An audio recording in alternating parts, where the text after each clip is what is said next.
मौलाना सरदार अहमद साहब रहमतुल्लाह अलैह के पास ना एक बूढ़ी अम्मा अपना बेटा छोड़ गई। तो हजरत साहब ने को 2 4 5 महीने रखा। तो बाद में उसकी अम्मा को बुला के कहा कि भाई तू बेवा है, बेटा तेरा यतीम है, मैं नहीं चाहता कि इसका वक्त ज़ाया हो। ये पढ़ने वाला कोई नहीं, सारे नहीं भाई पढ़ने वाले होते। अब यहाँ उलमा बैठे हैं, मैं बेअदब भी ना हो जाऊँ। कुछ पूरे 8 साल लगा के भी आ जाते हैं, सनद भी उनके पास होती है। नाराज ना हो जाना, ये तो सब अच्छे लोग हैं। सनद होती है पर पता कोई नहीं होता।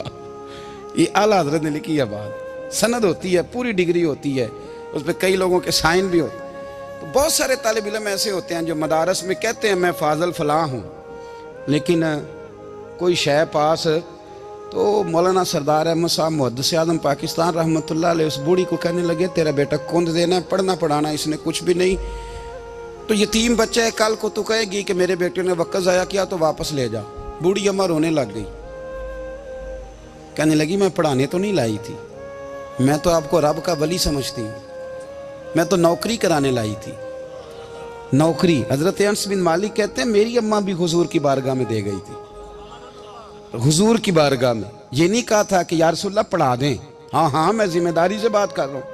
ये नहीं कहा था हुजूर मुजाहिद बना दें, ये थोड़ी कहा था कि या रसूल अल्लाह सल्लल्लाहु ताला अलैहि वसल्लम से मुफस्सिर मुहद्दिस मुहक्किक मुफ्ती बना दें।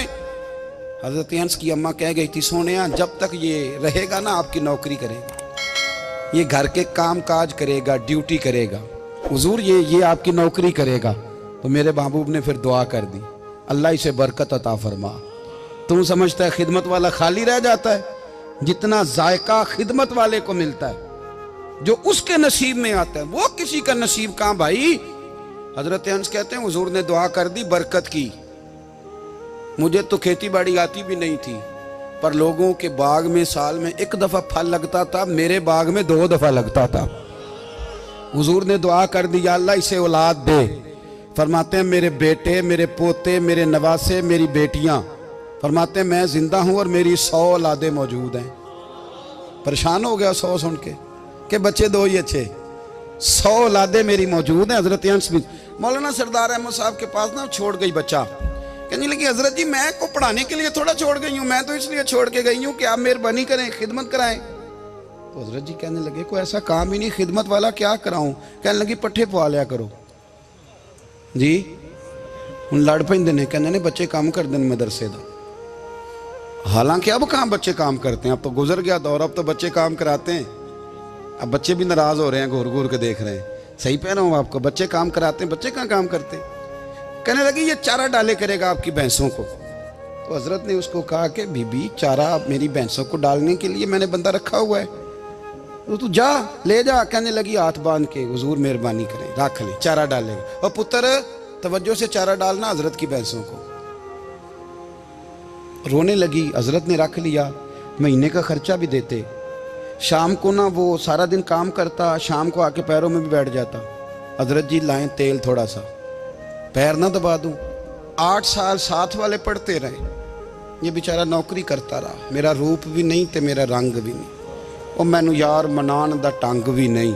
कभी कभी ना हजरत बिलाल हबशी फारग होते ना, तो नबी पाक की बारगाह में अर्ज करते हुजूर कोई काम तो नहीं, सारे हो गए, हुजूर जाऊं जरा, चले जाते। एक दिन सलमान फारसी कहने लगे या रसूलल्लाह ये बिलाल कहाँ जाता है। फरमाया जा देख के तो आ। हजरत सलमान वापस आए तो आके रोने लगे, कहने लगे सोनिया जब यहाँ से जाता है ना तो जाके सैयदा फातिमा की चक्की पीसनी शुरू कर देता, बीबी साहबा के काम करने लगता है, घर में जाके स्नैन की ड्यूटी करता है, वहाँ भी काम यहाँ भी काम। वो चारा डालता रहा, उसने चारा डाला। हजरत मुहद्दिस आज़म की भैंसों को दस्तारे फजीलत का वक्त आ गया, सारे पगड़ियाँ सजा के आ गए, आज दस्तार होगी। ये ना पीछे होके बैठ गया, चूँकि पढ़ा ही नहीं था तो दस्तार का है कि दस्तार तो उसकी जो पढ़ेगा, हमने तो पढ़ा ही नहीं, हमने तो यार पढ़ा, घर पढ़ा, ड्यूटी करी। हज़रत मुहद्दिस आज़म रहमतुल्लाह अलैह के यहाँ जब ऐलान होने लगा ना कि अब दस्तार होगी, तो हज़रत ने पहला ऐलान उसका फरमाया। तो मजा वाला बंदा कपड़े भी कदी कदी बदलता है ना, वो कहता है जिस हाल में भी था मैं पलट के देखने लगा कि पढ़ा पढ़ाया तो है, कोई शय नहीं। तो ये माजरा क्या है। पीछे से उठ के आए तो कहते हैं बाकियों की दस्तार किसी आलिम ने की, किसी सूफी ने की, लेकिन ये भैंसों को चारा डालने वाला जब आया तो मुहद्दिस आदम ने फरमाया पगड़ी के बाल को कोई हाथ ना लगाए, ये सारी दस्तार मैंने करनी है। और फरमाते हैं हजरत बाल भी देते जाते थे और आंसू भी बहाते जाते थे, माथा भी चूमते थे और फरमाते थे दस्तार के बाद चला तो नहीं जाएगा यार, मुझे तो इबादत भी नहीं रह गई, मुझे तो चाबियों को भी नहीं पता कौन सी कहाँ रहती है, जाएगा तो नहीं तू? तो रो पड़ा, कहने लगा सोने जाए तो वो जिसके पल्ले कुछ है हो, आता जाता तो है कुछ नहीं, मुझे किसने रखना है, मैंने कहाँ जाना है, इधर कहाँ तो इधर ही रहूँगा। वो उस तालिब इल्म के सारे उस्ताद भाई कहते हैं उसने दस्तार कराई, पढ़ा पढ़ाया कुछ नहीं, पर जो मसला अड़ जाता था ना, वो जो अड़ जाता था ना, वो जाके उससे पूछते थे तो किताबें खोलने की ज़रूरत नहीं पड़ती थी। हज़रत बिलाल हबशी कभी सिपा सालार बने थे किसी जंग में, किसी सूबे के गवर्नर बने हो? बोलो तो सही यार। उनका तारुफ क्या था? नबी करीम के गुलाम। हुजूर के ना जो ज़ाती मामलात थे ना, 20 अंसारी नौजवान थे जो हर वक्त नबी पाक के पास खड़े रहते थे कि हुजूर को हुक्म करें। 20 और 34 से लेकर 40 तक गुलाम हर वक्त हुजूर की बारगाह में रहते। हजरत बिलाल हुजूर के ज़ाती मामलात की खिदमत करते थे। कोई ऐसी वो जो तबलीग की या दावत की या जंग की या जिहाद की कोई ड्यूटी नहीं वो करते थे, ज़ाती खिदमत सरकार की। हजरत उमर फारूक वो शख्स हैं कि जिन्होंने कभी किसी बंदे को खातर में नहीं लाए हो, लेकिन जब हजरत बिलाल आते थे ना तो जनाब उमर उठ के खड़े होते थे, कुर्सी छोड़ते थे और फिर एक नारा लगाते थे, कहते थे या बिलाल अंता सैयदुना, बिलाल तू हमारा सरदार है यार, तू हमारा।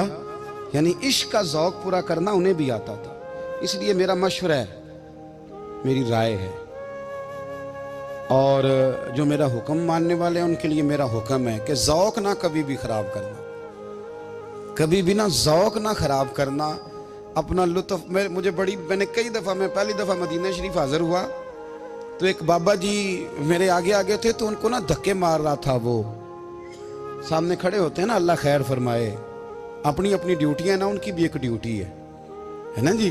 तो वो धक्के मार रहा था तो बाबा उसे कह रहा था तेरी खैर होवे पहरेदारा, रोजे दी जाली चुम लैन दे। उन्हें फिर धक्का मारिया तो फिर उन्हें कहता तेरी खैर होवे पहरेदारा।